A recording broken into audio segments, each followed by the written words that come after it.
Perfecto. Bueno, vamos a iniciar nuestro último workshop online en el marco del programa de formación y análisis de políticas ambientales.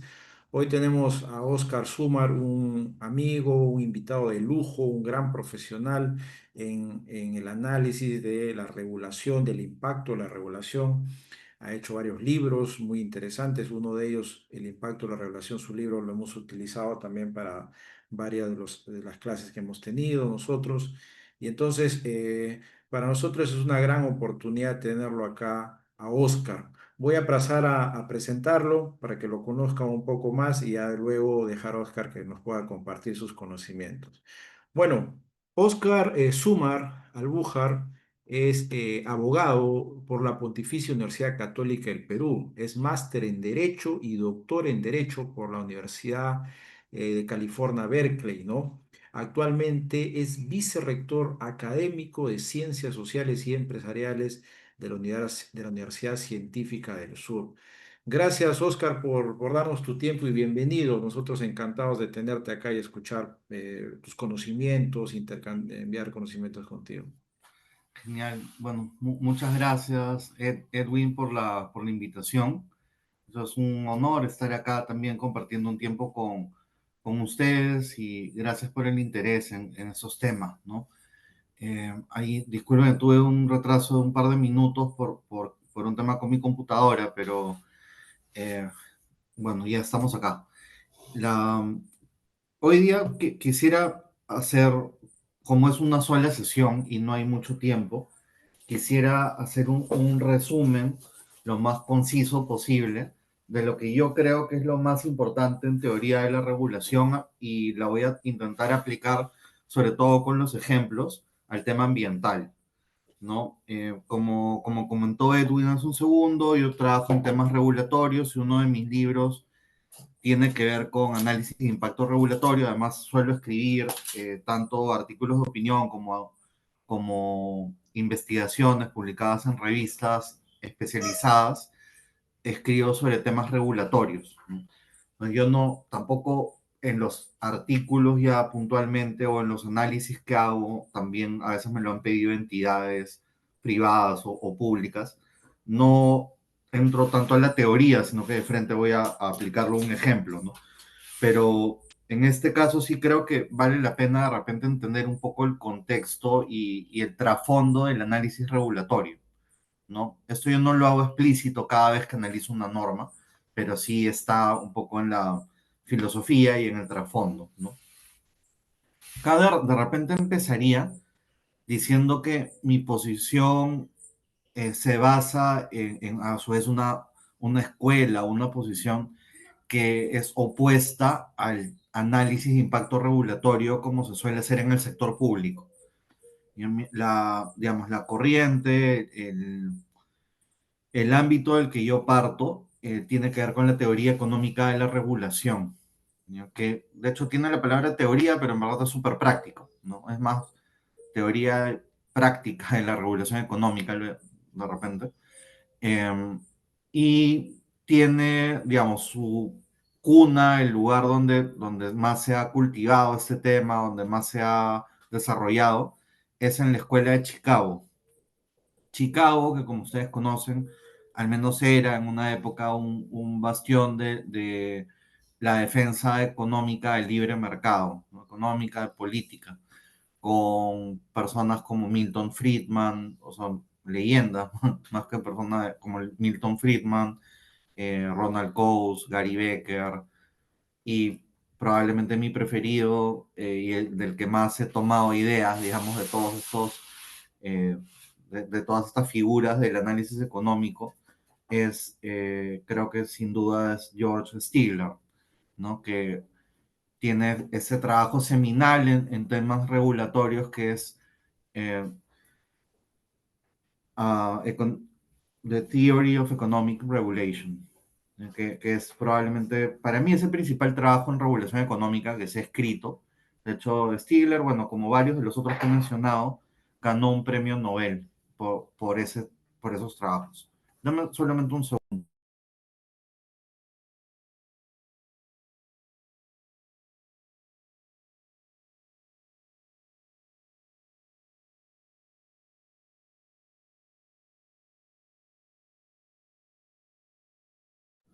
Perdón, lo que pasa es que está una cachorra en la casa que ahorita está mordiendo una almohada.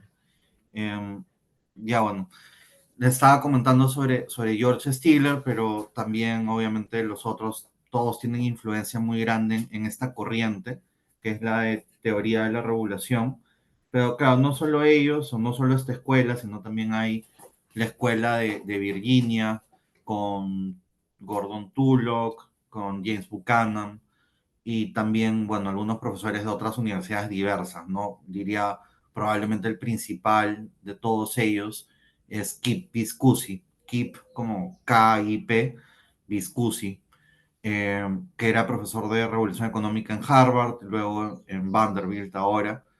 O, bueno, también es importante en estos temas, muy importante diría, el trabajo de otros dos profesores como Alfred Kahn, MIT, y Stephen Breyer, que era también profesor de Harvard y luego juez de la Corte Suprema de Estados Unidos, que tiene uno de los trabajos más influyentes en regulación económica, que se llama Regulation and its Reform, o sea, la regulación y su reforma, que también tiene una traducción de un artículo que resume el libro en Temis 52, la revista de Derecho de Estudiantes de la Católica, que les recomendaría leer también como un marco para el estudio de la regulación desde esta perspectiva, ¿no?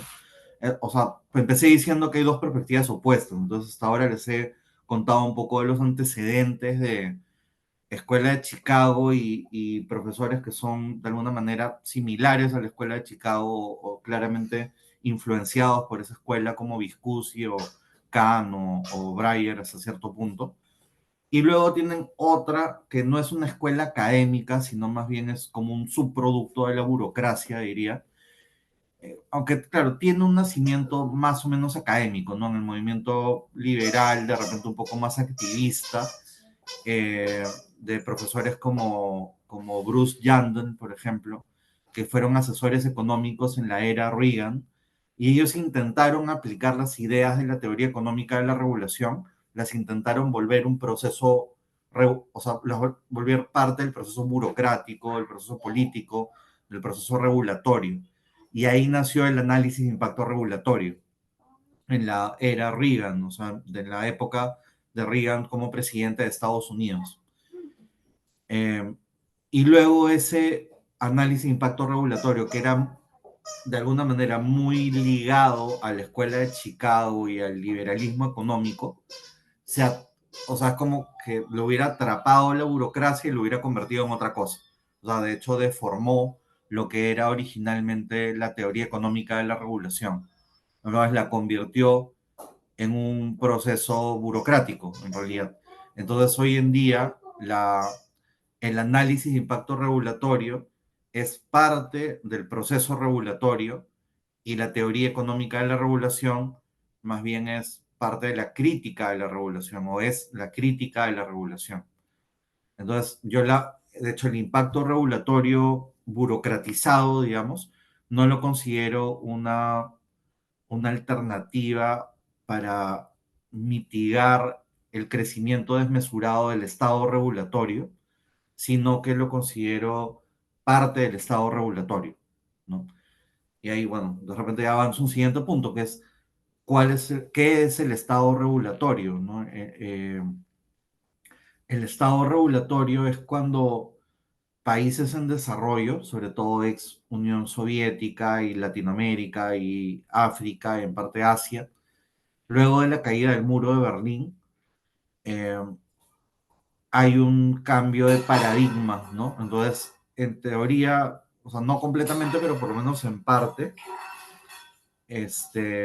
por lo menos en parte, hay una ida sí, hay un movimiento hacia la ortodoxia económica, ¿ya? Que de hecho, ay,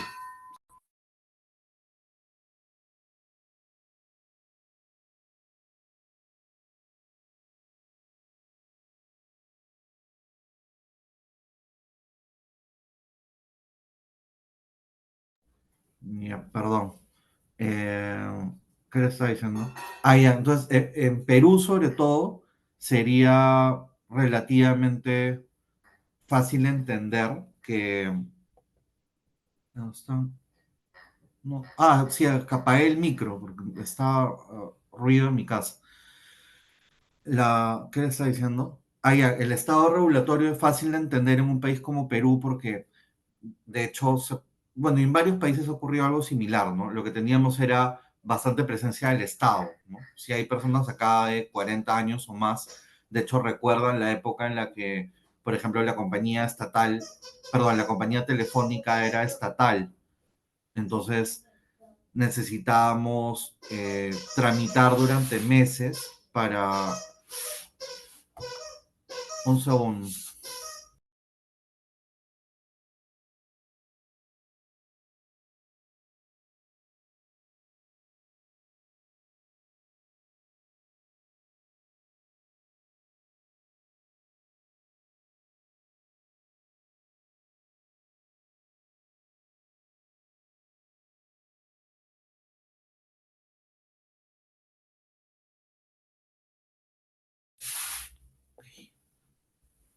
Ya, ok, acá estoy de nuevo. Eso es lo malo de tener una cachorra de 3 meses en su casa. Encima tiene juguetes sonoros, entonces está paseándose acá al frente, haciendo ruido con sus juguetes o con su plato de comida que lo está tirando en el piso. Pero ya bueno, em,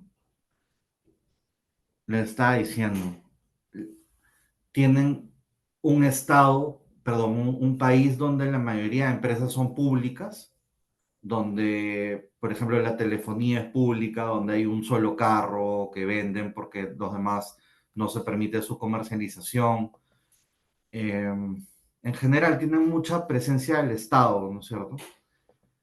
Entonces, luego en Perú, a partir de los 90, ¿qué pasó? La privatización, ¿no? O sea, las empresas dejaron de ser públicas y, por ejemplo, la telefonía pasó a manos privadas, primero como un monopolio legal, digamos, pero luego se liberalizó, entonces entraron Claro, entró Movistar, bueno, no, Movistar ya estaba, Bell South, eh, y ahora tenemos 10 compañías de teléfono, ¿no? Entonces, pasamos de la propiedad estatal, o sea, de la nacionalización, propiedad estatal, a un mercado. Pero obviamente como nuestro país tiene una tendencia, y bueno, en Sudamérica, ¿no? Hay una tendencia hacia la regulación, hacia el control estatal. O sea, no es que pasas de súper controlado a hiper libre, que esa a veces poco la retórica que quiere vender ciertas tendencias políticas, ¿no? Como que los países como Perú se hubieran ido all in hacia el neoliberalismo, hacia la ley de la selva, libre mercado a ultranza, ingenuidad de pensar que el mercado lo resuelve todo. Cuando en verdad lo que vemos en la práctica, o sea, simplemente mirando, vemos, no vemos mercado libre. O sea, de hecho, no hay un mercado libre en Perú. Lo que hay es mercados súper regulados. En realidad, todos están bastante regulados. Como por ejemplo, o sea, piensa en el caso de la educación, por ejemplo, ¿no? O sea, las universidades tienen 10.000 cosas que tienen que cumplir. O sea, yo soy vicerrector en una universidad. Tenemos visitas de SUNEDU, tenemos fiscalización.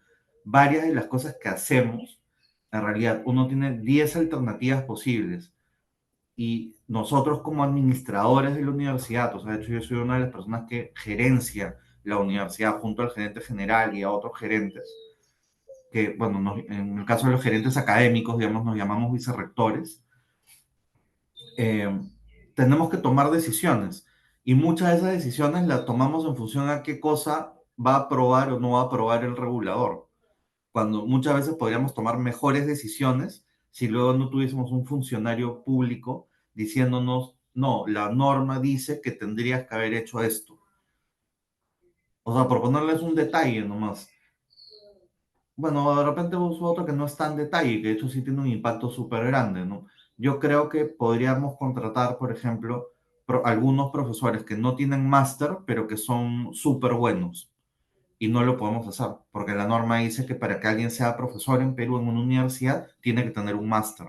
Pero yo digo, pero esta persona tiene 20 años de experiencia. Antes de que salga esta ley era uno de los mejores profesores, pero no puede ser profesor. Entonces tengo que poner un profesor, no importa que su maestría la haya hecho en una universidad que no esté bien, que no tenga ningún prestigio, que no esté bien, o que no, yo no la considere buena, pero cumple con el requisito de tener un máster. Entonces, en el día a día, por ejemplo, tenemos que tomar ese tipo de decisiones porque tenemos un regulador detrás que impone unas normas que han sido aprobadas por el Congreso o por el mismo regulador. Y eso ocurre en todos los mercados. O sea, de hecho, no es que se toman decisiones libres, se toman decisiones reguladas. Y además, una vez que uno, por ejemplo, siguiendo con el ejemplo de educación, una vez que uno crea un organismo como SUNEDU, por ejemplo, o en telecomunicaciones OCITEL, o en transporte OCITRAN, o en ambiental, que es el tema de ahora, la OEFA o CINEACE, etcétera. ¿Qué ocurre? Que esos reguladores ya son entes que existen y entes que, como cualquier otro agente en la sociedad, en el mercado, lo que intentan es maximizar recursos. O sea, de hecho, las empresas y las instituciones, todas funcionan más o menos bajo una misma lógica, que es maximizar. Y en este caso, ¿qué significa maximizar? Significa acumular la mayor cantidad de recursos que puedan. ¿Qué cosas recursos? Es dinero, es tiempo, es poder, ¿no? Entonces, como una institución como CITEL, por ejemplo, acumula poder a través de regular más. O sea, mientras hay más regulación, algo como CITEL, un ente como CITEL, tiene más poder. Y al tener más poder, también tiene más recursos, las personas que trabajan ahí tienen un cargo más importante, etcétera, ¿no? Este, entonces, o sea, ¿por qué les digo eso? Porque una vez que uno instala en un mercado un regulador, ese regulador va a tender a crecer, o sea, no va a tender a mantenerse como estaba, porque cada vez va a ir acumulando más y más y más y más poder, va a ir regulando cada vez más. Entonces, si uno mira, por ejemplo, telecomunicaciones en Perú, va a haber claramente una curva ascendente, por ejemplo, en cantidad de regulaciones y en cantidad de multas a lo largo de los años. O sea, los montos de las multas han ido creciendo y creciendo y creciendo. Y uno podría decir, bueno, pero es normal, ¿no? Sí, pero eso impone un costo gigante a la economía, hace que las decisiones sean menos eficientes de lo que deberían ser y también impide que se desarrolle más la competencia, ¿no? Porque yo dije, tenemos 10 operadores ahora, pero lo cierto es que los 10 en verdad no son los 10, sino son 5, porque los otros 5 participan solo en temas muy puntuales en el mercado, son muy chiquitos. Y luego cuando han venido jugadores más grandes, digamos que sí podrían haber tenido un impacto, algunos de ellos se han ido por culpa de la regulación excesiva. Por ejemplo, Virgin Mobile, que es esta empresa de un millonario que es excéntrico, que seguramente lo han visto alguna vez en la prensa, tal. Virgin Mobile, que es como tipo Elon Musk, o sea, tiene aviones, tiene empresas de telecomunicaciones, tiene mil negocios. Uno de ellos es telecomunicaciones. Vino a Perú. Ellos en Estados Unidos, por ejemplo, son como la marca cool, ¿no? O sea, los que tienen mejores ofertas, diseños más chéveres, mejores planes y tal. Ellos llegaron a Perú, trataron de operar y dijeron, no, nos piden mil cosas, todo el tiempo nos están diciendo qué hacer. Ya fue, y se fueron. Y eso no me lo estoy inventando, o sea, de hecho lo pueden buscar. Pongan en Google Virgin Mobile Perú se fueron por regulación y les va a aparecer. O sea, la noticia en Semana Económica, en gestión, que de hecho el propio gerente declaró que no podían quedarse para, no podían quedarse porque era demasiado costoso operar en Perú, porque había demasiada burocracia y demasiada regulación. Nuevamente, y ni siquiera es que haya que ser alguien pro mercado necesariamente para entender que en Perú, bueno, no solo en Perú, sino en muchos países, está que ese crecimiento desmesurado del Estado regulatorio se ha vuelto un problema. De hecho, ¿quién lo ha dicho en Perú? Que creo que, bueno, eso en sí mismo creo que no está bien, pero lo cierto es que hay una persona en Perú que nadie contradice nunca sus opiniones en temas económicos, que todos creen que es un gurú y que todo lo que dice está bien, es Julio Velarde, ¿no es cierto? Julio Velarde, cuando hizo hace un año un discurso, de hecho el discurso más grande y más importante que ha hecho en los últimos años, prácticamente un mensaje en La Nación, hizo Julio Velarde, desde el BCR. ¿Cuál fue el tema que él declaró que era el principal, perdón, cuál fue el tema que él declaró que era el principal problema de Perú? ¿Se acuerdan o no? ¿Lo vieron? Dijo la regulación excesiva, ¿no? Entonces, o sea, no se requiere ser alguien que sea fan de Milton Friedman y que lea Atlas eh, para poder entender que en Perú la regulación desmedida se ha vuelto un gravísimo problema, que reduce la competencia, nos reduce eficiencia, entonces al final nos convierte en un país más pobre. O sea, esa es la conclusión. Convierte en un país más pobre. Y algo que es también bastante negativo en ese punto es que no hay una salida clara de ese problema, porque existen dinámicas en el tema regulatorio que hacen que muchas veces las regulaciones sean no solo aceptadas, sino pedidas por la ciudadanía. Entonces, les voy a poner el ejemplo de la ley universitaria, que seguro varios de ustedes conocen, ¿no? O sea, conocen porque ha sonado bastante en la prensa, ha sonado bastante en general, en general es un tema de debate con bastante común, lo pueden haber escuchado muchas veces, ¿ya? ¿Por qué se creó la ley universitaria? O sea, pensemos en eso, ¿no? Cuando ustedes piensan en quién es el principal, o sea, hay un discurso de universidades garaje, universidades estafa, ¿no es cierto? Cuando ustedes piensan en ese tipo de universidad, como por ejemplo, ¿qué universidad les podría venir a la mente cuando piensan en una universidad que estafa a sus estudiantes o que es una universidad que no debería de operar de repente, que no debería existir? O sea, por un lado se dice eso, ¿no? Se dice universidades que no deberían existir.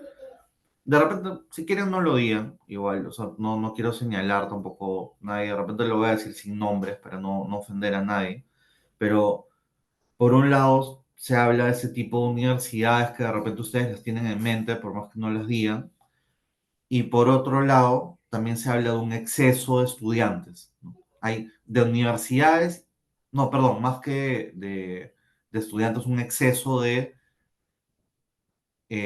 universidades, o sea, un exceso de oferta, pero también en realidad un exceso de profesionales en determinados ámbitos. Por ejemplo, en el derecho, la administración de empresas, ¿no? De repente se dice que hay demasiados profesionales ahí y que debería haber más ingenieros, más médicos, no sé. Entonces, o sea, todos esos tres puntos que supuestamente respaldan una política como la ley universitaria, ¿no? O la reforma universitaria. Entonces, universidades basura o garaje o estafas, demasiadas universidades en general y tercero, demasiados profesionales en determinados ámbitos, ya que la gente debería estudiar ingeniería, debería estudiar medicina o deberían de estudiar en institutos porque lo que se valora más es lo técnico y tal. O sea, todos hemos escuchado ese discurso, ¿no es cierto? Pero luego pensemos un poco en eso, ¿no? Eh, Primero, universidades estafa, universidades de muy baja calidad que no deberían existir. ¿Ya? Claro, o sea, esa es como la manera de atacarlo, supuestamente. O sea, primero tenemos esas premisas y la manera de solucionar el supuesto problema es fijar estándares, ¿no es cierto? Ya. Pero luego, piensen en las universidades que habitualmente podrían considerar como de baja calidad. Por lo menos una de esas universidades que la gente decía, o sea, ustedes le preguntan en la calle, o sea, de hecho yo lo veo habitualmente, ¿no? Cuando veo a veces en YouTube, en Instagram, TikTok, a veces le preguntan a la gente en la calle sobre alguna universidad, o sea, ¿qué universidad es la peor? ¿No? O sea, en ese tipo de preguntas. Hay una universidad que recurrentemente suena, recurrentemente hablan de esa universidad, pero ustedes regresan a 2013, que es la época en la que se estaba discutiendo, la ley universitaria, la reforma universitaria, y el dueño de esa universidad, de hecho, dijo que estaba bastante de acuerdo en que haya una reforma y estaba bastante de acuerdo en que exista SUNEDU. A pesar de que cuando ustedes le preguntaban en la calle a la gente por qué debería existir la ley universitaria o la reforma, ellos tenían en mente justamente la universidad de esa persona. O sea, por ahí nomás ya pueden ir sacando su línea de una gran contradicción en el discurso público, ¿no? Entre lo que piensa el país que se está haciendo y lo que efectivamente se está haciendo. Entonces, tienen esta universidad, tienen el presidente o dueño de esa universidad bastante de acuerdo. Y luego, años después, hacen un corte y dicen, ya bueno, lleva, no sé, 5 o 10 años la ley universitaria. ¿Cuál es la universidad que más ha crecido luego de la reforma universitaria? ¿Cuál es la universidad que más ha crecido en la reforma universitaria? Esa universidad. O sea, la misma universidad que los que proponían la ley universitaria usaban para justificar la ley universitaria y las personas tenían en mente esa misma universidad es una de las principales beneficiarias de la ley universitaria.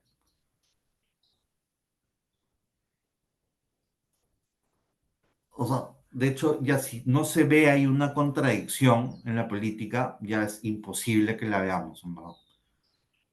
O sea, ya no hay forma de poder ver una contradicción más grande que esa. O sea, estarán de acuerdo conmigo, supongo.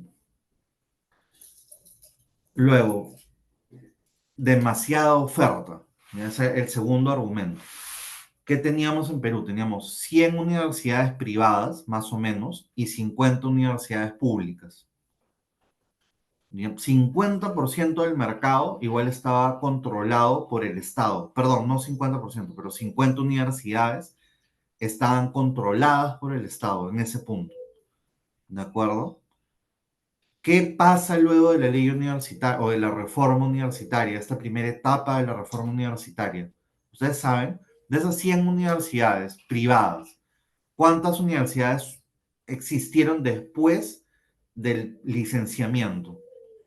¿Alguien tiene el dato? ¿Tienen alguna idea de qué es lo que ha pasado efectivamente en el mercado de universidades en Perú luego de esta etapa de licenciamiento, digamos, o sea, que duró unos cuantos años, donde todas las universidades pasaron por licenciamiento?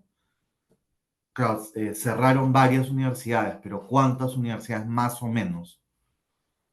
¿Cuánto dirían? O sea, el 100% de universidades privadas, ¿cuántos han quedado más o menos, dirían, en porcentaje?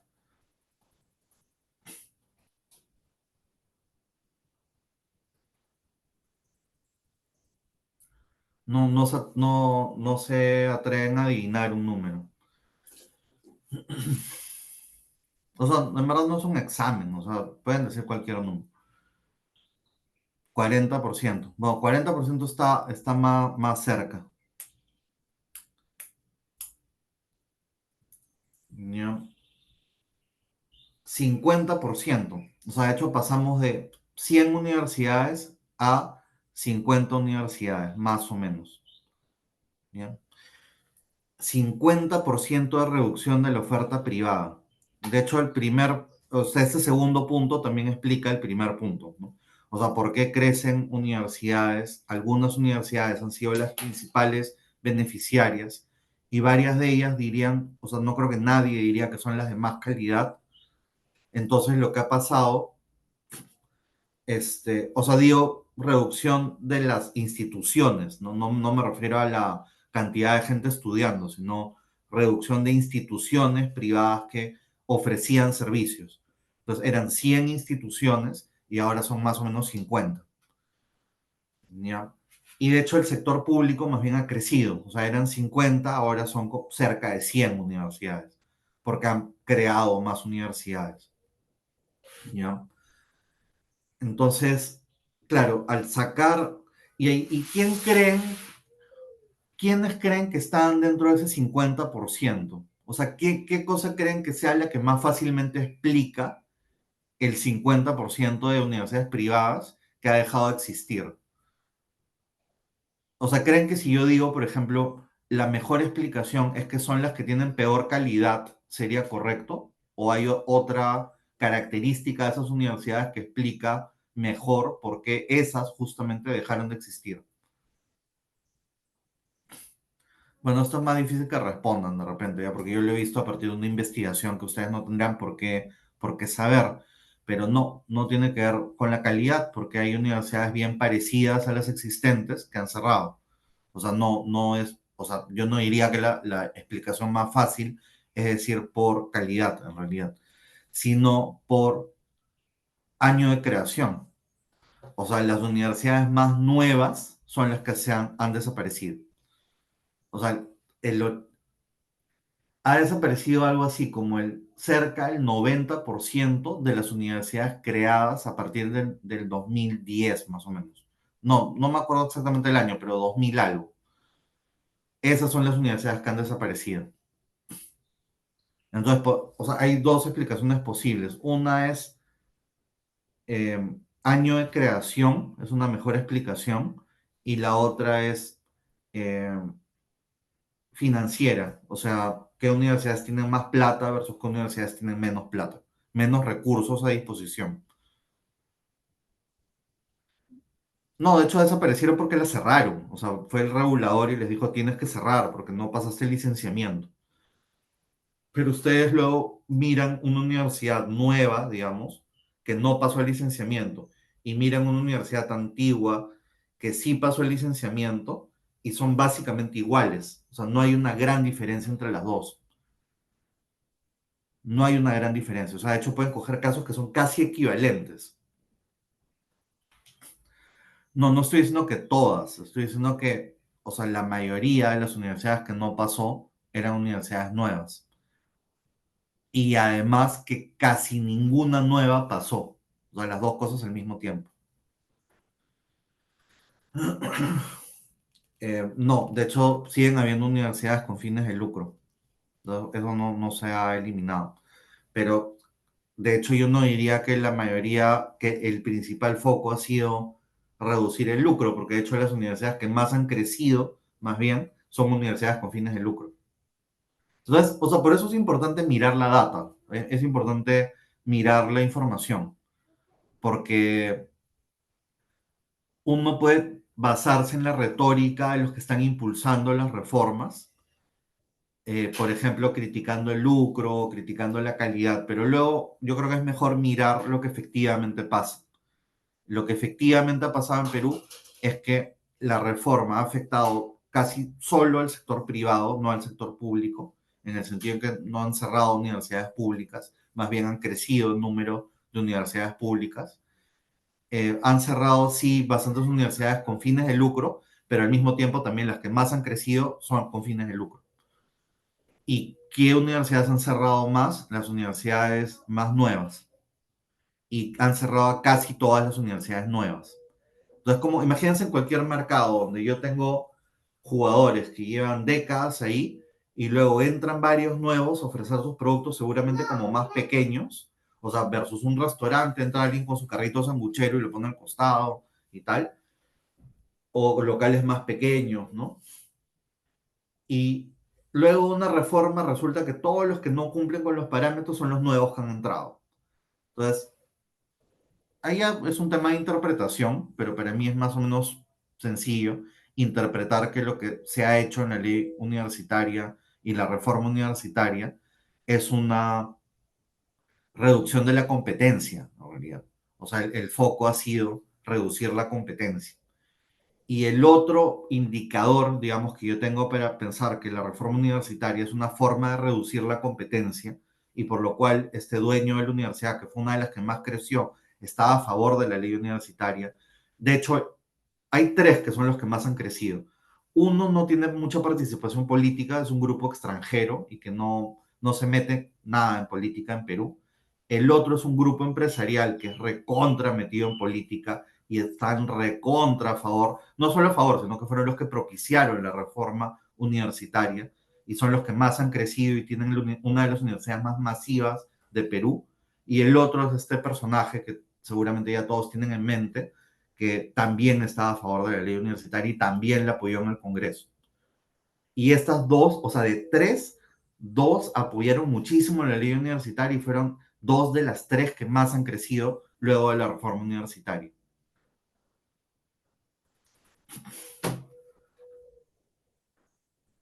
Ya. Bueno, beca 18 no lo voy a tocar porque no quiero ahorita hablar sobre beca 18, pero el solo hecho de cerrar la competencia ya es una ayuda bastante grande para las universidades que han subsistido, digamos, que son ligadas a estos grupos empresariales o fortunas personales bien claras, digamos, ¿no? Bueno, pero le está diciendo, ¿cuál es mi otro indicio para pensar que la reforma tiene que ver más con disminuir la competencia que con mejorar la calidad? Aparte, obviamente, de que las principales beneficiarias son universidades que no tienen tan buena calidad y de hecho se han beneficiado, es el descuido del sector público. Porque si ustedes se ponen a pensar, si ustedes quisieran mejorar la calidad de las universidades en Perú y el 50% de las universidades fuese públicas, o sea, después de la reforma, el 50%, ahora de hecho hasta más del 50% de las universidades en Perú son públicas, ¿cuál es el camino más obvio para mejorar la calidad de Perú? Si yo soy el Estado, yo soy el Estado. La mitad de las instituciones que imparten educación en mi país son públicas, la otra mitad son privadas. Si yo quiero mejorar la educación en mi país, yo soy el Estado, el 50% de las universidades son estatales. ¿Cuál es el camino obvio para mejorar la calidad? ¿Cuál creen?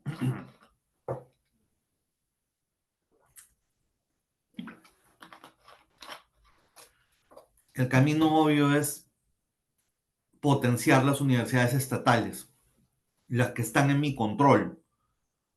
O sea, piensen en cualquier otro mercado. O sea, imagínense que hubiesen 50 restaurantes privados y 50 restaurantes públicos. Y yo dijera, la calidad de la comida en Perú es mala. ¿Qué tendría que hacer si yo soy el Estado y el 50% de los restaurantes son públicos? Tendría que mejorar la calidad en los restaurantes públicos, porque de esa manera además le pondría una gran presión al sector privado. Hoy en día, ¿saben qué pasa?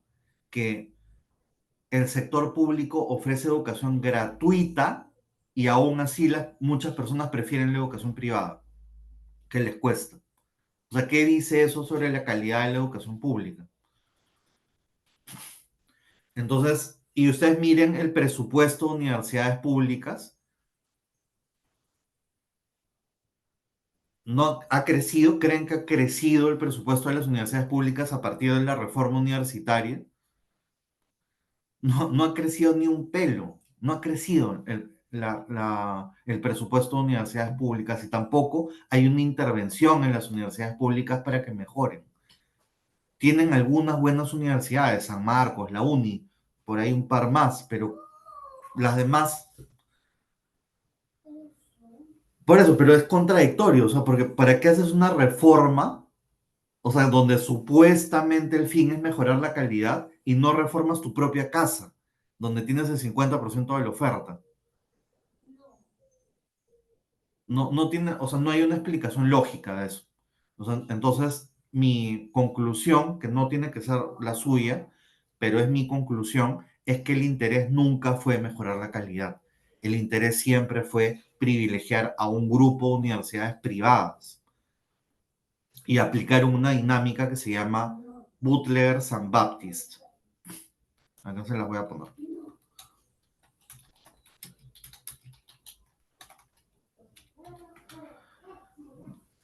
¿Qué significa Butler San Baptist? Significa que entre comillas, engañas a la población por una supuesta preocupación genuina por algo, pero en el fondo lo que tienes es una persona o un grupo corrupto o en este caso mercantilista o pueden ser delincuentes también, pero en casos empresariales habitualmente simplemente son grupos de interés que utilizan a ciertos grupos para posicionar determinados mensajes en la población que calan a favor de la regulación.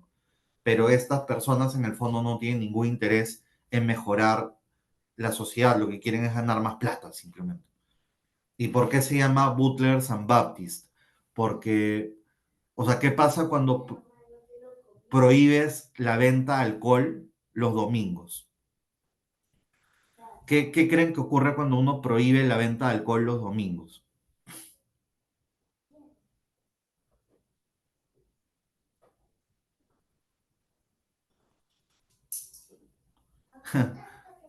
Sí, claro, un efecto es que compras los viernes y sábados, es parte de la sustitución, pero también hay otro tipo de sustitución. Cuando uno prohíbe, por ejemplo, la venta de alcohol un día, claro, lo que dice su compañera o compañero, no sé, es que aparece un mercado negro.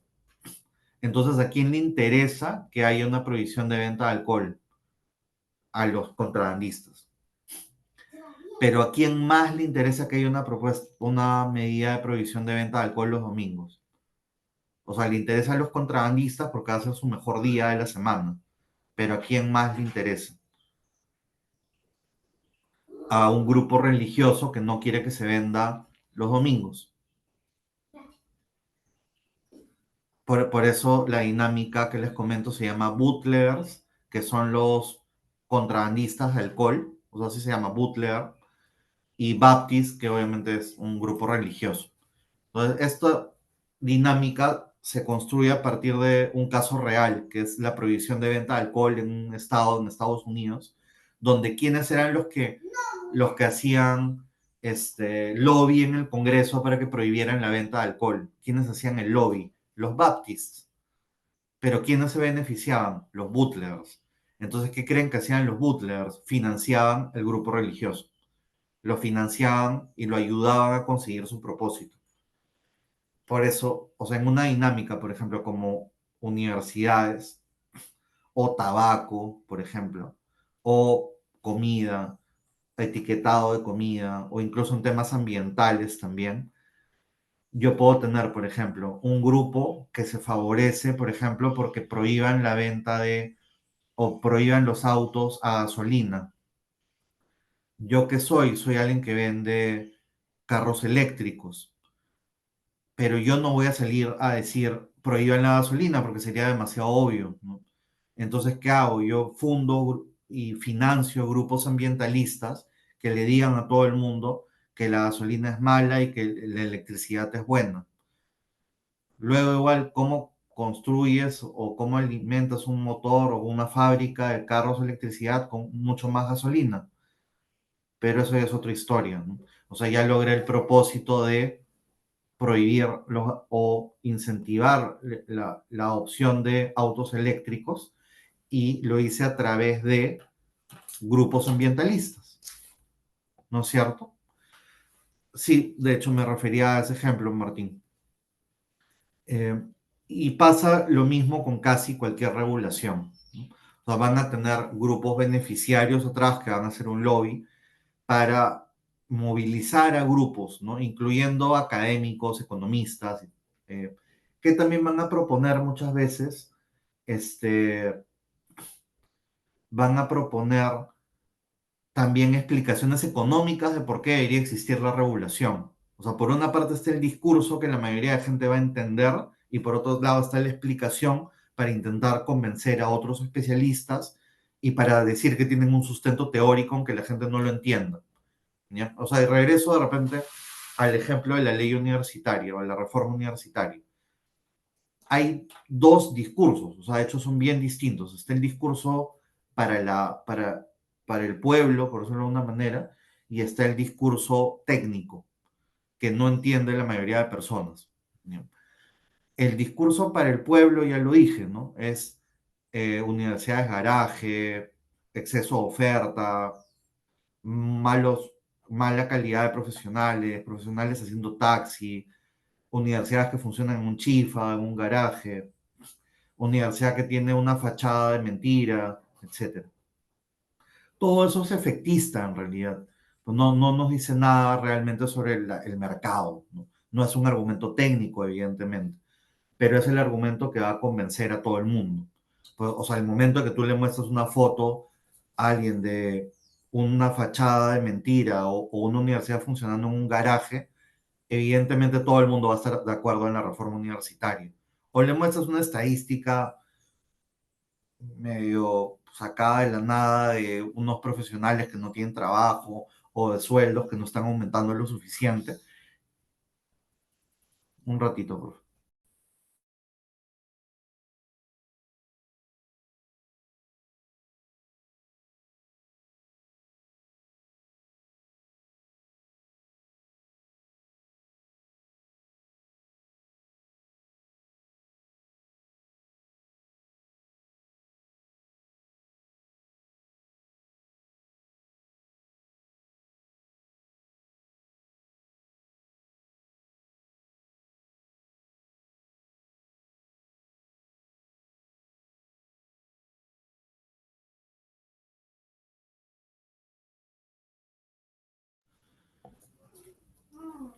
Ya, pucha,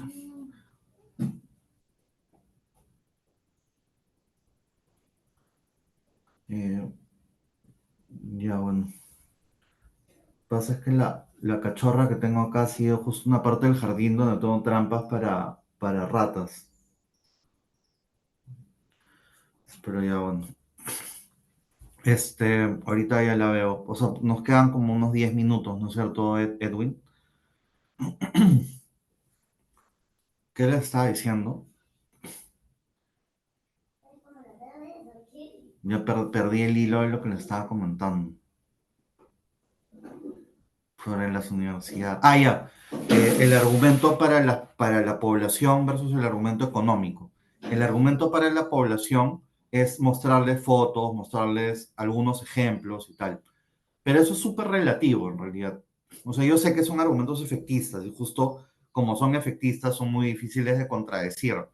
Porque, o sea, yo le digo a alguien, hay una universidad que funciona en un chifa, obviamente me van a decir, sí, o sea, hay un problema con las universidades en tu país. Es un ejemplo real, dicho sea de paso. Eh, pero es bien relativo, ¿no? Porque, o sea, les podría decir un ejemplo también súper efectista, como Apple empezó en un garaje, ¿no? Pero también les puedo decir ejemplos muy realistas, ¿no? O sea, varias de las mejores universidades en Perú empezaron sin campus, en realidad. O sea, la católica, de hecho, mi papá y mi mamá, ambos estudiaron Derecho en la católica también, en los años 70. Y de hecho me contaban, no me lo contaban para criticar, simplemente como una anécdota, que cuando ellos estudiaron Derecho en la Plaza Francia, o sea, no en el campus actual, eh, no habían suficientes carpetas para los estudiantes. O sea, ellos, o sea, por ejemplo, mi papá llegaba tarde a una clase y no tenía dónde sentarse. Tenía que sentarse en la calefacción o quedarse parado atrás. Hoy día eso sería admisible. No, no es cierto. O sea, si yo voy y le tomo una foto y digo, miren, en la universidad científica, los alumnos están parados en la parte de atrás porque no han comprado suficientes carpetas. Eso saldría en redes sociales, sería un escándalo, vendría su y no cerraría el día siguiente, ¿no es cierto? Pero en la católica, en los 70 era normal, no habían suficientes carpetas. La USIL no tenía campus. ¿Dónde hacían las clases la USIL? Las hacían en el Colegio Inmaculado. Le iba Diezcanseco y le decía, por favor, padre tal, déjeme hacer mis clases en sus aulas. Y los padres le decían, ya, bueno, fines de semana puedes venir o en la noche para tener tus clases acá. Así nació una universidad como USIL, así creció una universidad como la Católica. Solamente que, como dice el dicho, la vaca no se acuerda cuando fue ternera, ¿no? Porque varios de los que salen a rasgarse las vestiduras, de hecho, han estudiado en esas universidades, en la Católica o en la UP, también cuando eran muchísimo más chicas. De hecho, la UP, bueno, no quiero super criticar, o sea, creo que es una de las mejores universidades del país y yo he trabajado ahí cerca de 10 años, pero lo cierto es que su campus mucho tiempo ha sido un campus mínimo en realidad. De hecho, hoy día hay institutos que tienen campus mejores que la UP o un montón de universidades que tienen mejores campus. Entonces, o sea, es bien relativo todo, ¿no es cierto? Eh, Y de hecho, como ustedes bien saben, la evidencia anecdótica siempre va a ser evidencia anecdótica. Es evidencia anecdótica y lo seguirá siendo, en realidad. O sea, no es porque es una evidencia anecdótica que me sirve ahora o cala mucho o todo el mundo está de acuerdo conmigo, deja de ser evidencia anecdótica y se convierte en una prueba, ¿no? Aparte, ¿prueba de qué? O sea, ¿prueba de qué sería? ¿No? Habría que preguntarnos eso también. ¿Ya? Y de hecho, las personas que proponen este tipo de políticas, ellos saben eso. Entonces también hay los argumentos técnicos. O sea, hay para todos los gustos, digamos, hay todo un menú de argumentos, ¿no? Entonces, ¿cuál es el argumento, entre comillas, técnico para decir que debería existir algo como la reforma universitaria? Entran en una lógica de fallas de mercado. O sea, lo que dicen es que el mercado de las universidades es un mercado fallido, digamos. ¿Por qué es un mercado fallido? Se podrían preguntar. Eh, entonces ahí entran, por ejemplo, o sea, los dos fallas de mercado que se utilizan típicamente son asimetría informativa y externalidades. ¿Qué significa asimetría informativa? Lo que va a decir estos técnicos que defienden la reforma universitaria, economistas reputados, ¿no? Que dan conferencias en Harvard, pero entonces con este prestigio que se han ganado a lo largo de los años, ¿no? Que la gente les cree todo lo que hablan, dicen cualquier pachotada, discúlpenme, pero dicen que falla de mercado, perdón, que asimetría informativa significa que las personas no saben la calidad de las universidades o no saben que entrando a esa universidad luego no van a tener trabajo o van a ganar menos de lo que esperaban. Eso no es asimetría informativa. De hecho, asimetría informativa eh, como tal, o sea, si yo digo que asimetría informativa es una divergencia entre la información que tienen expertos o la propia empresa que vende el producto y el consumidor o la persona que compra, o sea, lo que dice Fiorella ahí, esa es la definición que se utiliza en una, o se ha utilizado en una discusión como la reforma universitaria, pero no es correcta. De hecho, discúlpenme, pero es una definición incorrecta de lo que es asimetría informativa. La asimetría informativa solamente es relevante y se vuelve una falla de mercado potencialmente cuando lleva un problema de selección adversa. No diría desequilibrio porque el desequilibrio es natural. O sea, es natural que una parte en una contratación sepa menos que la otra. Lo que, lo que se busca evitar, digamos, no necesariamente con regulación, porque el mercado también lo puede corregir solo, pero lo que se busca en principio evitar y no queremos ver en un mercado es que las personas, al no haber suficiente información sobre los productos, crean que la calidad es homogénea y por lo tanto no los distingan en precio. Entonces, por ejemplo, si uno tiene, y ahí, bueno, la teoría que mejor explica esto es la de The Market. Les recomendaría leer sobre esto, ¿ya? The Market of Lemons. ¿Por qué se llama la teoría de Arklov The Market of Lemons?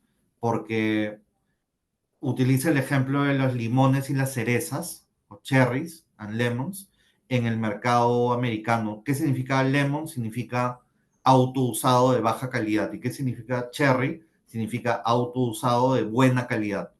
La cereza es un buen auto usado, limón es un auto de mala calidad. Eso es una jerga de la venta de autos en Estados Unidos. Entonces, lo que él dice es que si en un mercado yo no puedo distinguir los limones de las cerezas, entonces solamente voy a pagar un precio promedio. ¿Qué pasa cuando pago un precio promedio?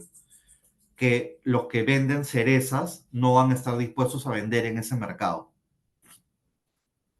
Entonces la calidad baja por debajo del óptimo. No sé si se entendió. Esto es más fácil con una pizarra, en verdad, porque les quisiera dibujar y hacer ejemplos con los precios para que se pueda entender qué cosas de Market of Lemons. Pero no se odian, ¿se ha entendido o no tanto?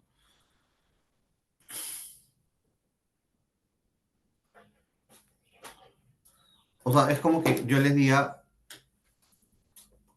miren, o sea, yo les vendo el lapicero rojo, que imagínense que es un limón, y les vendo el lapicero negro, que es una cereza, ¿ya? Limón, cereza. Ustedes no saben qué calidad tiene cada uno, ¿no es cierto? Puede ser que este sea el mejor lapicero del mundo y este sea el peor lapicero del mundo. No tienen ninguna información sobre ellos. Entonces, si yo les digo que este lapicero vale 20 y este lapicero vale 10, en este mercado, ¿cuál va a ser la disposición a pagar? O sea, ¿cuánto pagarían ustedes por un lapicero si no saben cuál es bueno y cuál es malo? Pero, por favor, si me pueden responder el ejemplo, en realidad sería el menor, en realidad sería el promedio, ¿no? O sea, la respuesta matemática, digamos, o sea, claro, en la vida real de repente nosotros iríamos a comprar el de menos precio, pero la respuesta matemáticamente hablando es que si yo no sé cuál es la calidad, tendría que elegir el promedio. Y estadísticamente eso es lo que ocurre. O sea, en un mercado donde no se distingue la calidad, el precio tiende hacia el promedio de precio. Las personas no están dispuestas a pagar algo que sea más que el promedio. Entonces, ¿qué pasa? Imagínense que yo les digo, este lapicero, el negro, es mejor que el rojo, o sea, lo cual es verdad. Yo voy a vender el lapicero negro que vale 20, lo voy a vender a 15. No, no es cierto. Entonces voy a desaparecer este lapicero del mercado. ¿Cuál lapicero se queda? Este. Se queda el lapicero rojo. Yo sí lo voy a vender por 15. Pero ¿qué pasó en este mercado donde habían lapiceros? Ha bajado la calidad, porque antes la calidad estaba este lapicero negro incluido, ahora ya no está.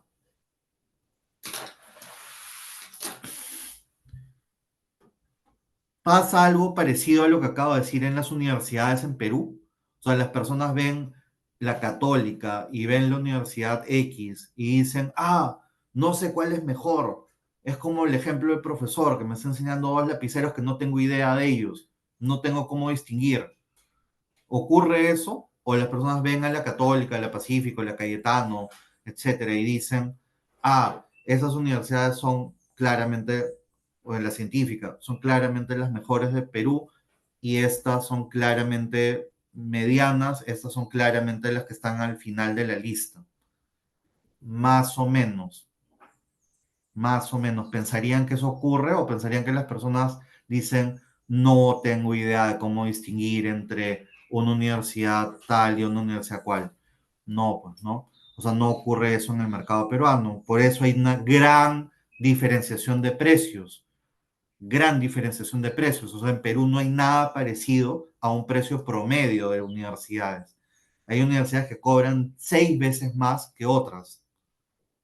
6 veces o 10 veces más que otras. Entonces no hay nada como asimetría informativa que lleve a selección adversa. Si hubiese selección adversa, ¿qué tendría que estar pasando? Tendría que estar pasando que universidades que están arriba en la lista deberían de dejar de existir. ¿Están dejando de existir o están más bien, son las que mejor les va en Perú? Entonces no hay asimetría informativa que lleve a selección adversa. O sea, creo que es más o menos obvio eso. ¿Ya? No hay esa simetría informativa. Y el otro tema que dicen es que hay externalidades.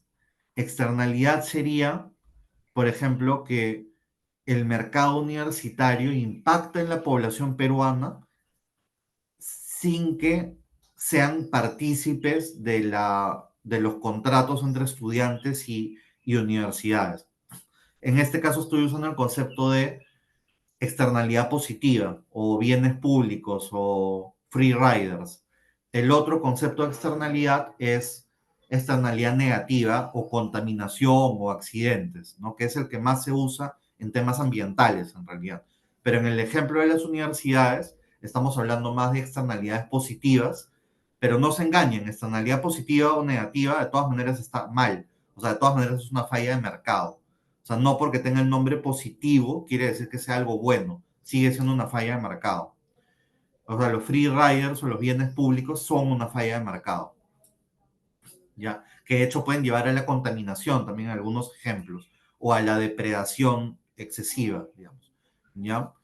Entonces, ¿Existe una externalidad positiva de las universidades? O sea, se lo pongo de otra manera. Que hayan mejores profesionales en Perú impacta a la población peruana de manera favorable, a pesar, o sea, imagínense, yo estoy sentado en mi casa cruzado de brazos, no estudio en ninguna universidad, ¿ya? Estoy cruzado de brazos.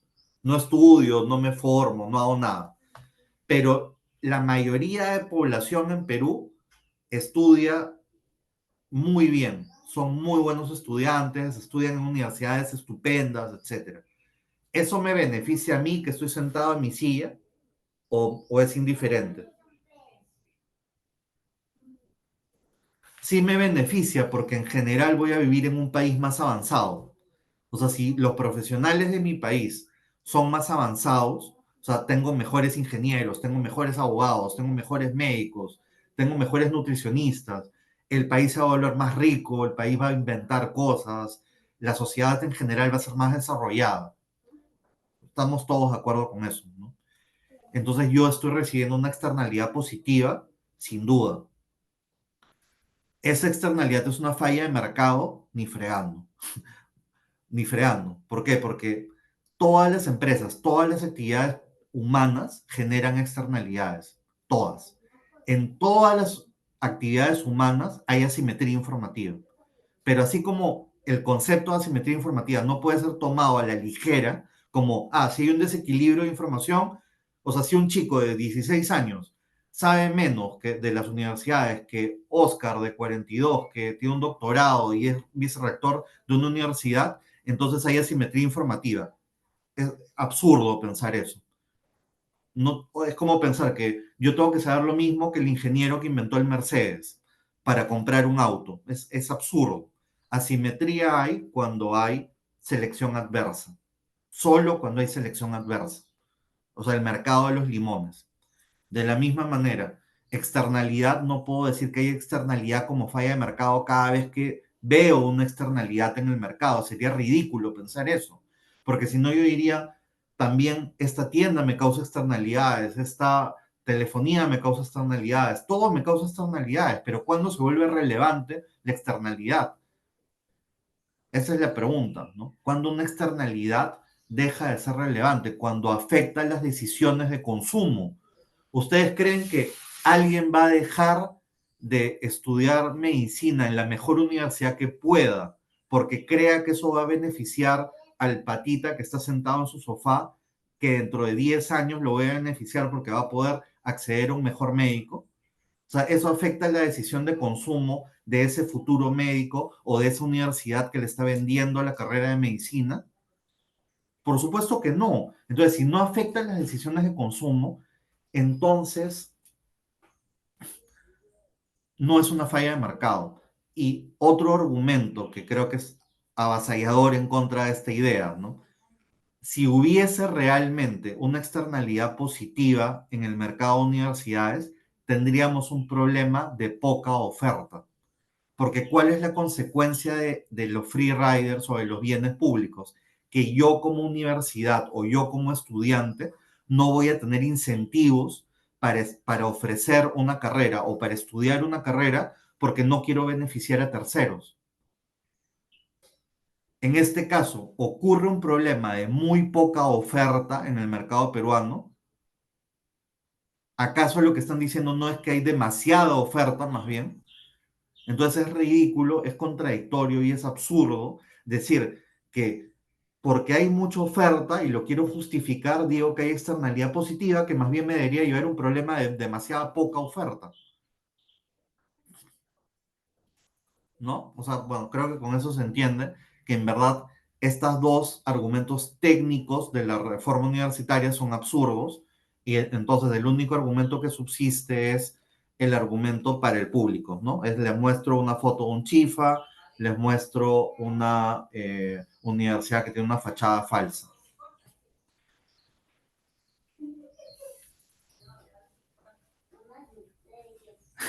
¿Cómo usar eso en el tema ecológico? O sea, claro, yo he ido a un ejemplo que no tiene mucho que ver con el tema ecológico, pero en verdad todos los mercados funcionan básicamente igual.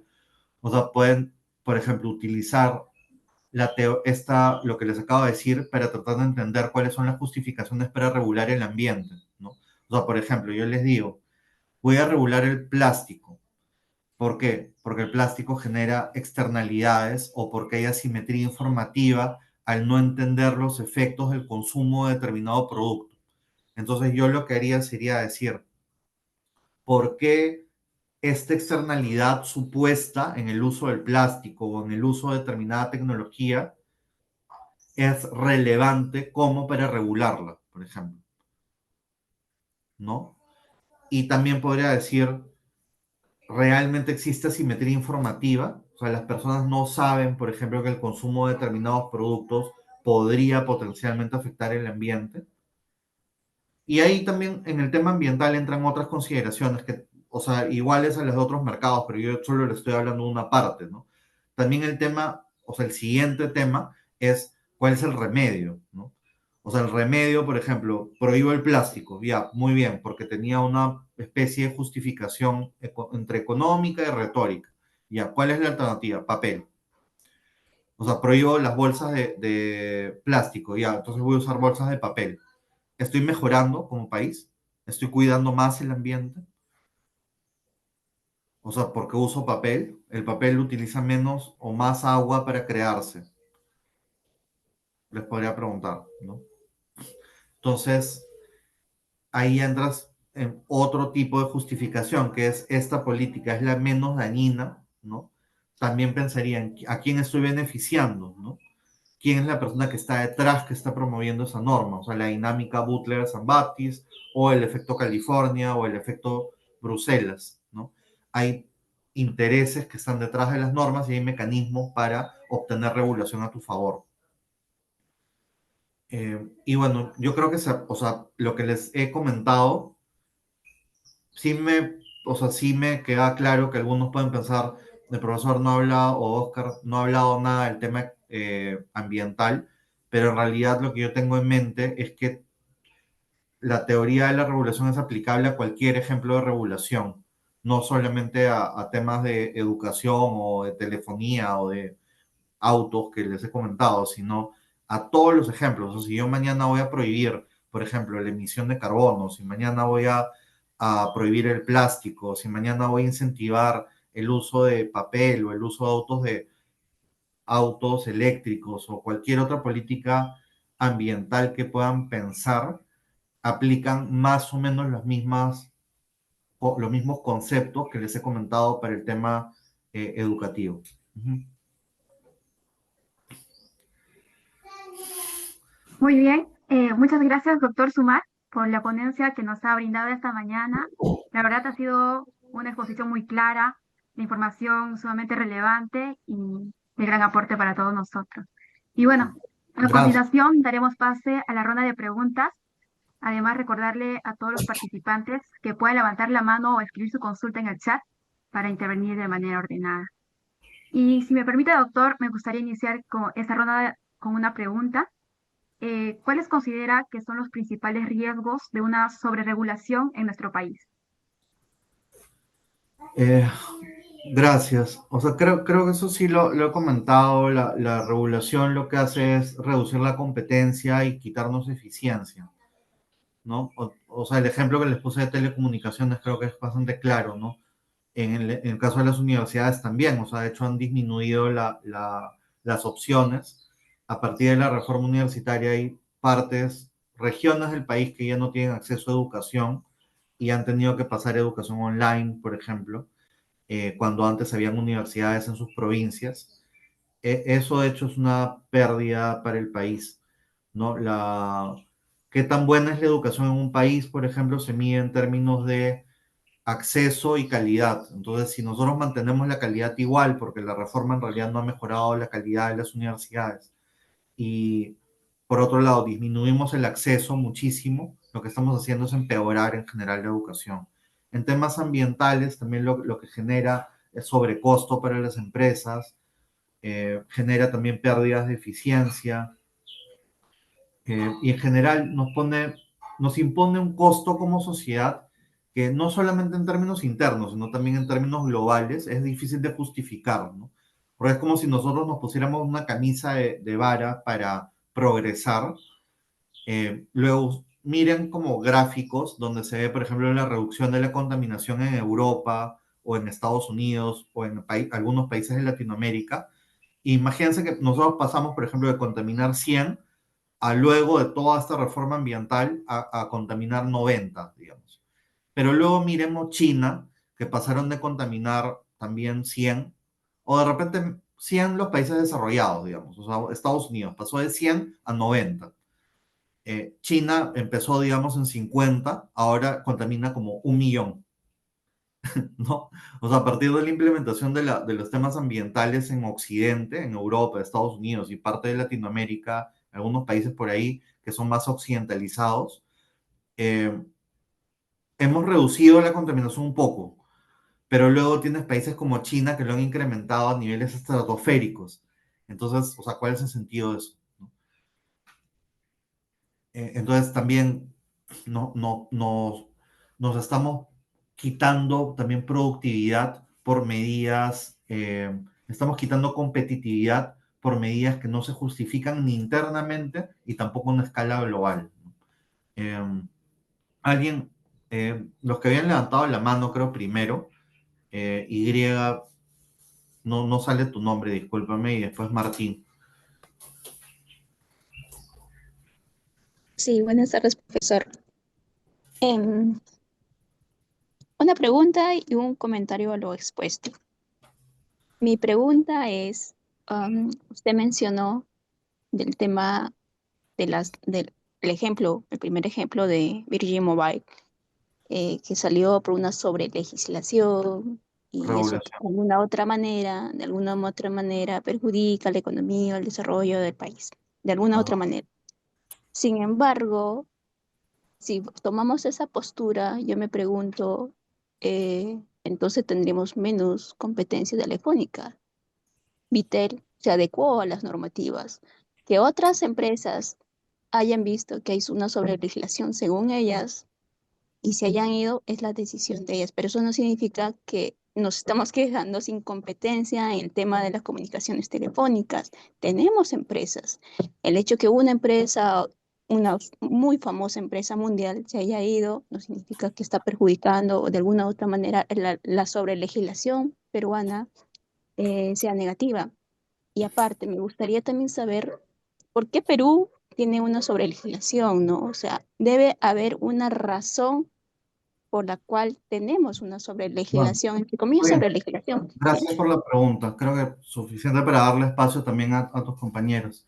Eh, o sea, de hecho, creo que la respuesta es más o menos obvia, ¿no? O sea, si te dicen, podrías tener 5 restaurantes buenos, pero ahora tienes 4, y de hecho no, tampoco es tan claro que sea la única. Este es un caso clarísimo porque es una empresa que ha declarado públicamente en periódicos dedicados a temas de negocios, ha declarado públicamente que se va del mercado peruano por temas regulatorios. Pero eso no quiere decir que sean los únicos que han dejado entrar al mercado peruano por temas regulatorios, por un lado. Por otro lado, de hecho, no son los únicos que, o sea, también estamos hablando acá de una empresa que se fue del todo, ¿no? Pero también podrías pensar en términos de expansión del servicio. O sea, ¿por qué los servicios no tienen tanta cobertura? ¿Por qué no tenemos tantas opciones como en otros países menos regulados? Porque a otros mercados llegan productos más novedosos, hay más innovación tecnológica, por ejemplo. El tema no pasa solamente por tener, estoy contento porque puedo elegir entre Claro y Movistar y Vitel, sino también, o sea, incluso podrías pensar mucho más allá. ¿Por qué acá no se inventan? ¿Por qué no hay una compañía de teléfonos peruana, por ejemplo? Entonces creo que es una manera bien reducida de pensar, ¿no? Como, o sea, poco ambiciosa, digo. O sea, pensar, como tengo 3 competidores ya estamos satisfechos. O sea, de hecho, existe el contraejemplo, ¿no? O sea, ¿qué pasaría si fuésemos un país donde se incentiva la innovación, donde se incentiva la competencia, donde se incentiva eh, la inversión? Podríamos tener muchísimo más de lo que tenemos, no solamente teniendo compañías que vienen del extranjero ofreciendo servicios, sino incluso teniendo compañías propias. O sea, ¿por qué tenemos que esperar que venga Corea o Estados Unidos o Europa a vendernos telefonía cuando nosotros podríamos estar yendo a otros países a venderles nosotros telefonía? De repente es porque no tenemos un mercado suficientemente dinámico, ni siquiera para atraer gente que nos venda y menos aún para producir nosotros tecnología. Entonces, o sea, no, discúlpame, pero no, no lo veo en absoluto así como que tendríamos que decir, ah, como tengo tres competidores súper regulados, pero que mal que bien me están vendiendo teléfonos, entonces todo bien, ¿no? Martín. Muchas gracias, Oscar. Acabo de conocerte, ya había oído tu nombre antes y te prometo, no, te aseguro que te tengo una envidia horrorosa. Tienes la edad que tienes y eres vicerrector. Te felicito por eso. Yo considero que soy un vago. Bueno, Eh, no creo, pero estás Debería acá. hacer mi tarea. Pero, y también discrepo con la señorita que habló antes, por el mismo motivo que tú, pero creo que iría por lo siguiente. El hecho de que exista una regulación que establece barreras de acceso ya es un tema negativo. O sea, a mí puede gustarme que haya solamente 4 empresas y bacán, pero no tengo yo por qué imponérselo eso a los millones de compatriotas. Mi parecer personal puede satisfacerse de igual forma si hubiera 1000 competidores en un mercado. Yo solamente escojo entre las 3 o 4 que más me gustan. No tendría yo por qué, digamos, tratar de imponer que haya menos competidores en un mercado establecido. Entonces, allí el tema me parece no solamente de carácter económico, sino también de carácter moral. ¿Hasta qué punto mi deseo yo se lo quiero imponer a los demás? Por otro lado, yo soy profesor, dicto en la Universidad de San Marcos, estudié en San Marcos y soy de la Facultad de Educación. Algo que siempre le digo a mis alumnos es cuando me llegan alumnos, yo dicto el curso de historia, que son de ingenierías, inmediatamente les digo, ¿qué cosa quieren inventar? Y algunos me comienzan a decir cosas. Y le digo, bueno, averigüense primero la ley porque probablemente por las puras están estudiando la carrera, porque no se los van a dejar hacer. Ustedes van a tener que convertirse en trabajadores de alguna empresa que tiene el permiso para hacer eso que ustedes quieren crear, mejorar o reformular. Entonces, las regulaciones afectan de manera terrible la capacidad de formación y desarrollo educativo de la población en general, porque restringe el aporte que una persona ya capacitada, ¿no? Terminas la carrera y te encuentras con que no puedes crear un sistema, como mencionaste tú, telefónico, por ejemplo, o no puedes crear una red eléctrica, o no puedes crear un sistema de purificación del agua porque solo hay 4 o 2 o 3 empresas que tienen el permiso para funcionar. Y eso me parece un atentado terrible contra los derechos de creatividad, de desarrollo personal. O sea, la regulación me parece a mí nefasta por ese motivo. No solamente es el aspecto de si favorece o no favorece a ciertas empresas, porque al final las empresas son creación de personas. Cuando mencionaste lo de la católica, a mí eso, más que una anécdota, me parece un ejemplo que hemos olvidado, ¿no? Un ejemplo que hay que rescatar, que es, toda empresa grande empezó siendo chiquita. Entonces, ¿cómo podemos ponerle a cualquier oferente dentro del mercado condiciones para entrar en el mercado? Eso es totalmente crear un coto cerrado para los que ya son grandes, ¿no? Y hay un libro que recomiendo, si me permites, escrito hace muchos años, que justamente plantea eso, y escrito acá, es El otro sendero, ¿no? El otro sendero justamente analiza cómo se inician, digamos, estos pequeños proyectos en los conos, en los pueblos jóvenes, y algunos han terminado siendo empresas, digamos, pujantes o representativas, en algunos casos. O que brindan servicios, no serán muy reconocidas, pero brindan servicios por décadas, ¿no? Mm, Anónimas, digamos, ¿no? claro. Ahora, mi comentario, se me escapó el clic y te pido mil disculpas, y no era cuando dije eso de, y cómo aterrizo esto, es porque mientras tú ibas explicando todo el tema educativo, que a mí también me preocupa mucho, siempre me he declarado en contra de SUNEDU, pero apelando a la edad media, ¿no? La libertad educativa, la corporación universitaria es asociación libre de profesores y alumnos, nadie más tiene por qué meterse. Pero cómo aterrizarlo en el tema ecológico era lo que, mientras tú ibas hablando, yo trataba de asociarlo con comunidades campesinas, protección de bosques, combate de incendios, y claro, mi pregunta ahora un poco centrándola, y disculpa que haya hablado tanto, es cómo podríamos ajustar nuestros deseos y apetencias, digamos, personales de protección del medio ambiente Eh, Esto de los freeriders me ha quedado bastante claro. La conferencia anterior también tocó este tema. Entonces, ¿cómo proteger quizás el medio ambiente?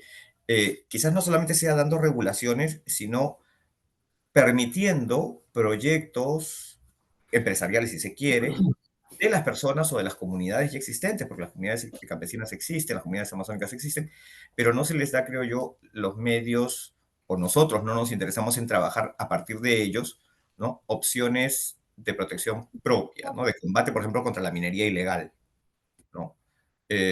¿Cómo podríamos utilizar estas teorías y estos esquemas de el análisis del impacto Claro, económico de la regulación, mejorar por lo menos el, el- el tema, cómo entrar, digamos, mejor en el tema, ¿no? Gracias. claro, claro. No, de hecho, te agradezco mucho, Martín, por el comentario, la consulta. Eh, sí les recomiendo, seguramente ya lo conocen varios, pero Free Market Environmentalism me parece que es algo que vale la pena buscar y leer acerca de eso. Hay salidas de mercado para proteger el medio ambiente, ¿no? Por ejemplo, y muchas veces la salida regulatoria es una salida que no funciona. Por ejemplo, decir, hay un problema con las vicuñas, se pueden extinguir. ¿Cuál es la solución? Eh, Nadie puede tocar las vicuñas. Al final, ¿qué termina siendo? Un monopolio para Loro Piaggio, no me acuerdo el nombre, es un modista italiano que no, yo no sé si lo tiene ahorita, pero durante bastantes años tuvo el monopolio de la explotación de la vicuña en Perú a través de un acuerdo con el Estado peruano. Loro Piana. Y vendían estos abrigos de vicuña $20,000 en Milán, cuando en realidad, ¿qué podríamos haber tenido todo ese tiempo en Perú? Y podríamos tener ahora granjas de vicuñas y que haya propiedad privada sobre las vicuñas, igual que la que hay sobre cerdos, ovejas, vacas, y no vemos a ninguno de esos animales extinguiéndose. Entonces ahí se ve claramente cómo la regulación versus el mercado pueden ser alternativas para proteger el medio ambiente. Siempre que pensemos en proteger, en pensar en derechos, no tenemos que saltar automáticamente a la conclusión de que el Estado debería intervenir, ¿no? Y bueno, regresando a Yasmín, sí, de repente, discúlpame, quizás no entendí bien de repente no entendí bien tu consulta, entonces regreso y te pido disculpas por malinterpretar lo que dijiste, pero ¿por qué hay sobreregulación? Yo creo que tiene que ver sobre todo con un tema educativo. O sea, si tú puedes convencer a las personas de que está bien que haya menos universidades, porque hay una universidad que funciona en un chifa o en un garaje, o que hay un taxista que estudió en la universidad, entonces ese país es un país sin educación que van a aplaudir como focas cualquier cosa que los vuelva más pobres. Y en todos los países del mundo existe este, empresarios mercantilistas y en general las corporaciones tienen una, igual que las personas, una tendencia a maximizar. O sea, todos creemos que somos santos, pero en el fondo muchas veces velamos por nuestros propios beneficios. En el caso de las personas tenemos una conciencia moral que nos pone freno. En el caso de una corporación es más complicado, funciona más como una máquina.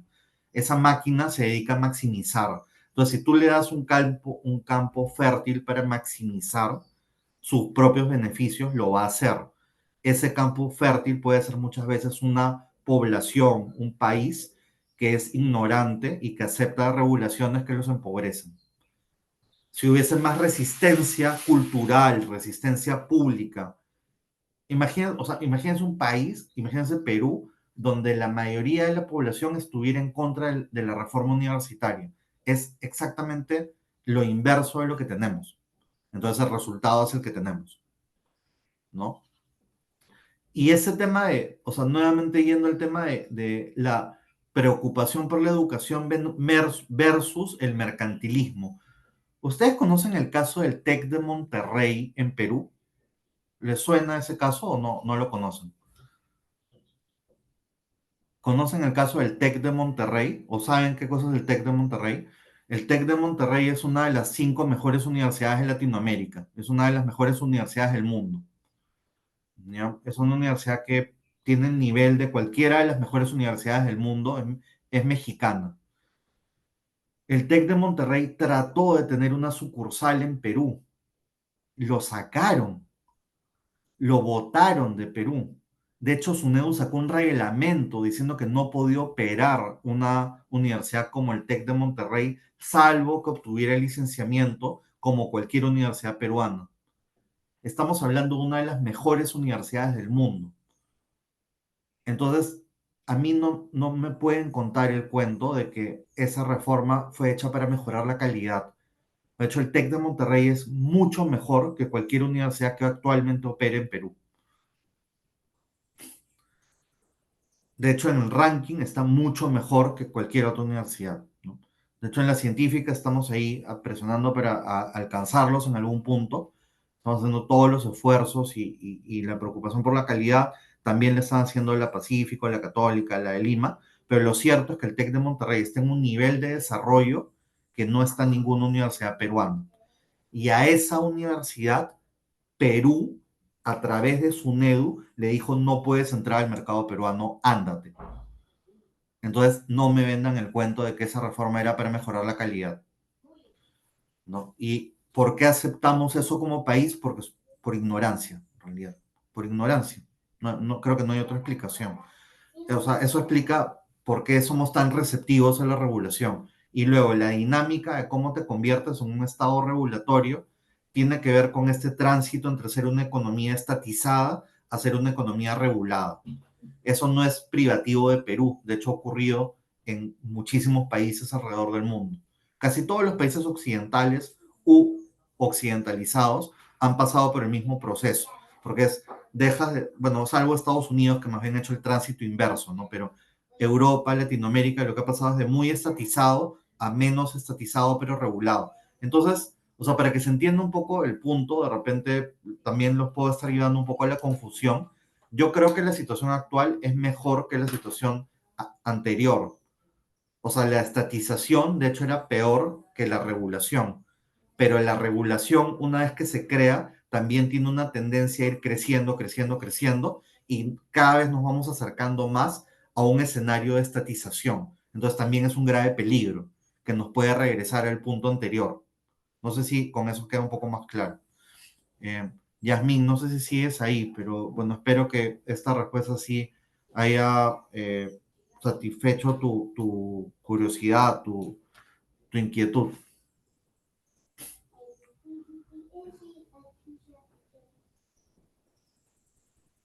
O de repente ya se fue Yasmín, no sé.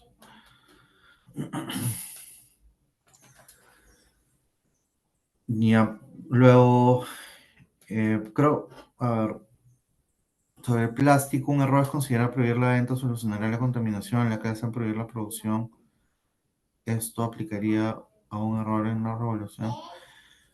Es que, o sea, no me queda tan claro la racionalidad para prohibir el plástico o reducir el consumo de plástico en ningún caso, en realidad. O sea, si tú reduces el consumo de plástico, eso claramente te va a llevar al mayor consumo de sustitutos. El principal sustituto del plástico, al menos en las relaciones, digamos, en el consumo masivo, tal, tiene que ver con el papel, ¿no? Entonces, o sea, conviene tener más papel o en el consumo industrial más metal o más madera en lugar de más plástico, es recontra cuestionable, ¿no? Hay un montón de estudios al respecto. Entonces yo me preguntaría primero por qué prohibir el plástico y qué hago con el incremento de consumo de los sustitutos, ¿no?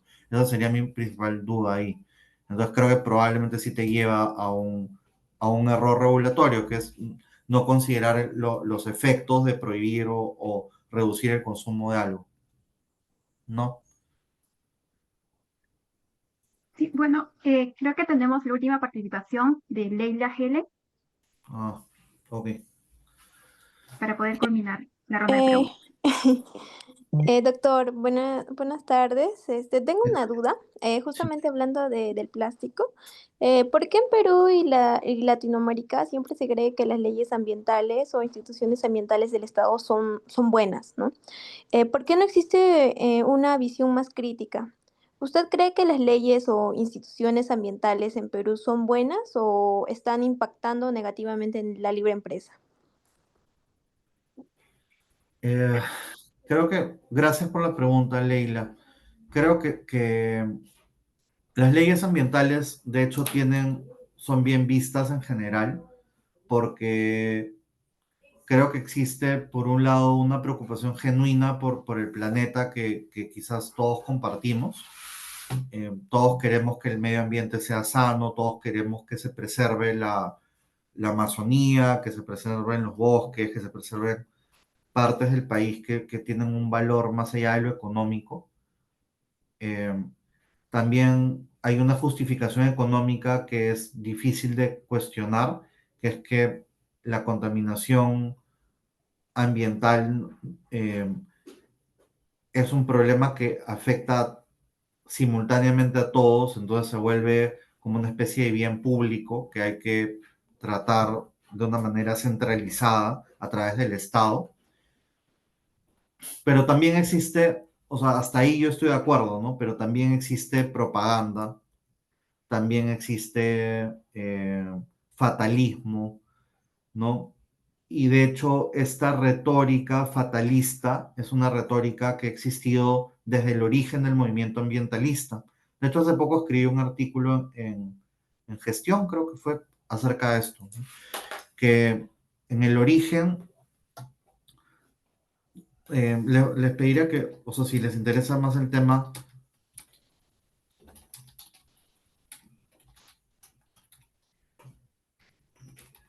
mm, si lo buscan así probablemente lo van a encontrar, pero, o sea, el nacimiento del movimiento del libre mercado ambientalista eh, describe una discusión eh, de inicio entre dos profesores, un economista y un ambientalista, ¿no? Entonces, durante mucho tiempo ha habido la conciencia o la idea de que los seres humanos somos una especie de plaga en el mundo, ¿no? Que nosotros, o sea, de hecho creo que todos hemos recibido influencia de esto, ¿no? Que hay demasiada gente en el mundo, que eventualmente no van a haber suficientes recursos para todos, que se va a acabar el agua, que las ciudades se van a destruir, que vamos a causar tal impacto en el ambiente que el mar se va a salir, el hielo se va a derretir, el sol nos va a quemar, los volcanes van a explotar, o sea, todo, y un poco esa idea fatalista de ver además a los humanos como la principal plaga del mundo, ¿no? Eso es lo que se conoce como el maltusianismo, ¿no? Malthus, que es, en esto seguramente todos han visto esta película de Avengers con Thanos, no sé, de ahí se inspira un poco esta idea. Thanos también en la película de Avengers dice, hay demasiados humanos, entonces o demasiadas personas en el planeta Tierra, entonces voy a hacer así un chasquido de dedos, voy a desaparecer el 50% de la población, ergo va a mejorar todo, ¿no es cierto? Eh, entonces, esa postura es razonable, es correcta, en realidad en gran medida no lo es, ¿no? De hecho, los humanos no somos una plaga. Los humanos más bien hacemos progresar el planeta, ¿no? Los humanos tenemos un valor intrínseco. Los humanos usamos la tecnología, el mercado para mejorar. De hecho, la vida en el planeta Tierra hoy día es 10.000 veces mejor que la vida hace 2.000 años. Entonces, no, de hecho, el maltusianismo, no todo el mundo lo entiende así, creo, pero el maltusianismo ha perdido. Y lo que ha ganado en los hechos, en la práctica, es la teoría más asociada a Prometeo, ¿no? O sea, no sé cómo decirlo como en nombre, pero la idea de o sea, esa tendencia Prometeo en oposición a maltusiana, es que más bien los humanos somos una fuerza positiva en el mundo y que más bien el riesgo en el mundo es que hay demasiados pocos humanos. O sea, hay poblaciones en declive, o sea, Japón, Europa, Estados Unidos, de hecho, tienen, bueno, Estados Unidos todavía, pero Europa y Japón tienen un ratio negativo de crecimiento. Es decir, sus poblaciones van a desaparecer eventualmente. Entonces, ese es el principal peligro. O sea, el peligro existencial es un peligro que durante décadas hemos pensado que éramos demasiados en el mundo y se ha reducido la tasa de nacimiento y han aumentado los abortos, etcétera. Y lo que más bien hoy día está faltando en el mundo, en algunas regiones, es más nacimientos, que haya más personas. Entonces, de repente les parece que yo estoy yendo demasiado atrás y esto es más político, filosófico que ambiental, pero en realidad en la base del movimiento ambientalista, en la mayoría del movimiento ambientalista, hay esta idea malthusiana que ha calado muy hondo y mucha gente lo ve el mundo de esa manera. Entonces, en la medida en que las personas vean el mundo con una perspectiva malthusiana, las normas más restrictivas de la actividad humana van a ser bien vistas, ¿no? Y de hecho, o sea, lo que les digo de la unión entre el malthusianismo y el movimiento ambientalista, en verdad es clarísimo. De hecho, hace pocos días ha muerto esta científico Goddard, que es la mayor especialista en el mundo, bueno, no sé si es la mayor especialista, pero la más conocida, activista a favor de los primates, ¿no? De chimpancés especialmente. De repente ustedes la conocen, la han visto en documentales. Ella tiene entrevistas diciendo debería haber menos gente en el mundo. Bill Gates tiene entrevistas diciendo para mejorar la humanidad debería haber menos gente. Ellos son malthusianistas, claramente, y tienes gente más prometeísta como Elon Musk, por ejemplo, que él más bien dice la vida se debe preservar, debe haber más gente en el mundo, debemos pensar en cómo hacer sobrevivir a la raza humana y no solo en la Tierra, sino colonizar otros planetas eventualmente. Entonces, esas son claramente dos visiones del mundo que se contraponen. Y la visión del libre mercado está más asociada a la prometeísta y la más restrictiva a la malthusianista, ¿no? Eh, ¿Por qué las reglas ambientales son bien vistas? Porque la mayoría de gente es malthusianista. Y también es algo parecido a malthusianista en otros temas, ¿no? Piensan más en orden, en restricción, que en seguridad, que en términos de libertad, en términos de innovación, en términos de desarrollo, ¿no? Entonces, o sea, hay un tema cultural, hay un tema también de ignorancia, hay un tema económico detrás, pero finalmente la mayoría de la población en Europa, perdón, no en Estados Unidos, en Europa, en Latinoamérica, en África, es una población con ideas equivocadas y con una tendencia hacia el idealismo, hacia el malthusianismo, ¿no? O sea, no sé, de repente ya me he puesto demasiado filosófico en esta última parte, pero creo que compensa con el comienzo que les dije bastantes cosas, creo que bien prácticas y técnicas, pero bueno, he cerrado con esto que es un poco más de la filosofía que está detrás en esta onda más intervencionista, ¿no? Espero no haberlos aburrido demasiado, pero ya bueno. Gracias a todos, en verdad también ha sido súper bueno para mí poderle ha sido para mí buenísimo poder compartir este momento con ustedes. Y Martín, gracias por tu mensaje. Bien, Gracias. ya Bueno, hemos llegado a la parte final de la gestión. Para agradecerle nuevamente, doctor, por su tiempo que nos ha dedicado y, bueno, compartir sus conocimientos en este workshop, ¿no?